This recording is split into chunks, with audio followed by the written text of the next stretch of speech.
What's up, guys? It's Jeramie, Jeramie Lou Photography. Thank you so much for tuning in.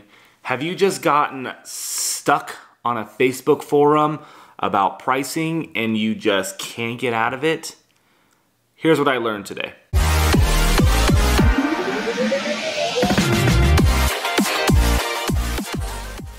So I'm sitting on the couch and I kind of stopped working for a little bit and I decided I want to go onto Facebook and kind of scroll through, and I'm scrolling and there's another photographer talking about pricing and how pricing is bad and how this other person prices too much or too little or whatever, and it's always the same conversation.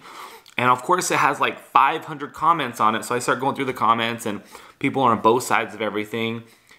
And then I just put my 2 cents into it. My 2 cents are going to be the 2 cents that I give you guys right now. Is that when you guys are pricing, you're pricing for yourself. You're not pricing for everybody else. You're pricing on the value of your work, your products, and what you want to offer. If you want to offer products at 400% what you get them for, then do that. If you want to charge $200 an hour, $300, $400, $500, then do that. If it's making you money and helping the lifestyle that you live, then that's what you do. That's the easiest way to price. If you go onto Facebook and ask people what to price, everybody's doing something different.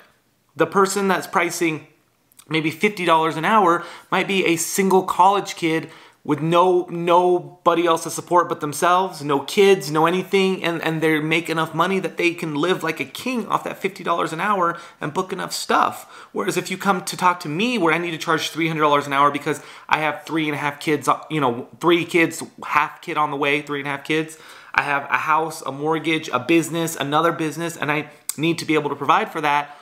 That's what I charge. The level of work has to be there, of course, but this is what we charge. So if you go on and say, hey guys, what should I charge for this? It's completely different per person.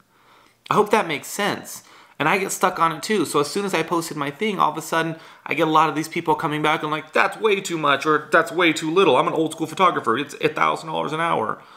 It just gets annoying and boggling. And when I get stuck on these forums, I always go back to what another photographer told me is, and I think about it all the time, but basically think of the highest end photographers that you know, the people that you follow. For me, it's, like Chase Jarvis, Annie Leibovitz, a few other photographers that I can't think of right now. For some reason, they're never on any of these forums. They're never taking their time out to fight with other photographers on what should and shouldn't be done. And as I kind of go through, I kind of agree on that. I kind of feel like, why are these photographers having so much time and they're putting so much effort into bad-mouthing and bashing each other on these groups? Now, whenever I go onto these groups, I never bad-mouth people. I put my 2 cents in, and then all of a sudden notifications start rolling, and so I have to turn off my notifications on that. But as soon as I put something, it's always like, you're wrong. You're horribly wrong. How dare you tell people to do it this way? And I'm kind of like, I'm not wrong. It's just what works for me. For instance, another thing we just did was, I got stuck on it this morning, was somebody posted a quick question on, hey, should I do a slideshow at my wedding? Do you guys do a slideshow at your wedding? Yes or no, and why? And my simple thing was, I do a slideshow at every wedding. I do about 30 images on a laptop or an iPad. And it's a surprise to my couple, and they get to see some of the images that I've shot throughout the day.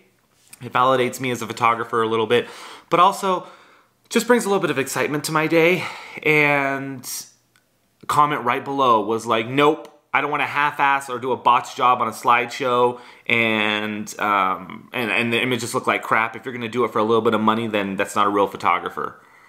And I'm like, why? Why is that? You know how many weddings I have booked because of doing a simple slideshow, because of people seeing what I do, my interactions with the clients. By the time they come back to wedding talk later, maybe they're getting engaged later, or a friend, they go, hey, I know this amazing photographer. His name is Jeramie. He did this cool slideshow. He was really cool with the guests. And the reason they remember me is because in the slideshow, it has my logo, it has my name, it has pictures, people are talking about it, and that's what happens. On the other end, there was another photographer who went on there that made me think. And I loved this, and it was kind of a good moment. But his response was, no, don't do a slideshow at the wedding because it makes the wedding about the photographer or videographer at the time.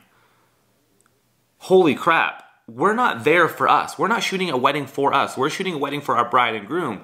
So now I'm second thinking my slideshows, and it's coming into the new 2018 year.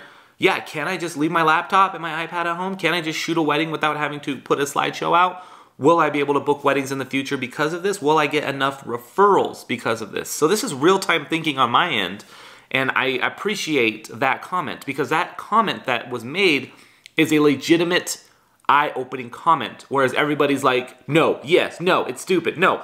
Who does your slideshow? How do you edit those? Do you edit those fast? Like, it's not a mind-thinking question. It's just really logistically, like if you were fighting with your significant other and you're like, where do you want to go to dinner? I don't know, where do you want to go? I want to go to Panda Express. No. Starbucks, no. Instead of going, I want to go here because of this. We should go here. We had this last night. We should do this. Expand that thinking. So, kind of a cool day.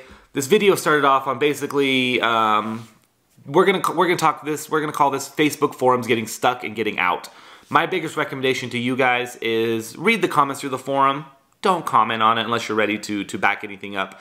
Remember that no matter what you say in these Facebook forums, you will never be right. Somebody will always have a better answer than you, or be better than you, or think that they're more amazing than you are, and that's fine. We're keyboard ninjas, but don't take it to heart.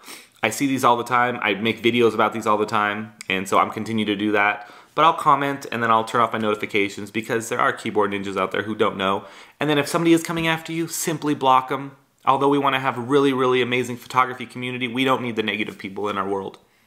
Hope you guys are having a good day. Thank you so much for tuning in. If you guys are new to the channel, please consider subscribing. If this video helps you out in any way, give it a thumbs up. I will talk to you guys later. Bye, guys.